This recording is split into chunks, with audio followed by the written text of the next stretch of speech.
Hello friends, welcome to Manish kitchen. Manish கிச்சனில் திருப்பதி தேவஸ்தான special தொகையில் எப்படி இருக்குன்னு பார்க்க போகிறோம்.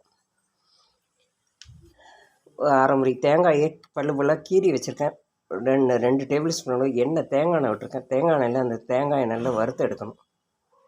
செவந்துடக்கூடாது, மீடியம் ஃப்ளேமில் வறுத்து எடுக்கணும்.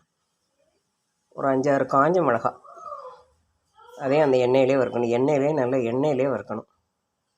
ஒரு டேபிள் ஸ்பூன் அளவு கடலைப்பருப்பு அதையும் நல்லா எண்ணெயில் ஃப்ரை பண்ணி எடுத்துகிட்டு, நான் ஒரு சின்ன கோழி கொண்ட அளவு புளி ஊற வச்சுருக்கேன். அந்த புளி, தொகைகளுக்கு தேவையான அளவு உப்பு, கொஞ்சமாக மஞ்சத்தூள் போட்டு கொஞ்சம் குறவரன்னு நல்லா மிக்சியில் அரைச்சிக்கணும். தேவையான கொஞ்சமாக தண்ணி ஊற்றிக்கணும். ஒரு வானலை வச்சு கடுகு கருவேப்பிலை தாளித்து இந்த அரைச்ச தொகையில் அதில் போட்டு ஒரு பிரட்டி எடுக்கணும். சூப்பரான திருப்பதி தேவஸ்தான ஸ்பெஷல் தொகையில் ரெடி ஆகிடுச்சு. நீங்களே இது மாதிரி ட்ரை பண்ணி பாருங்கள்.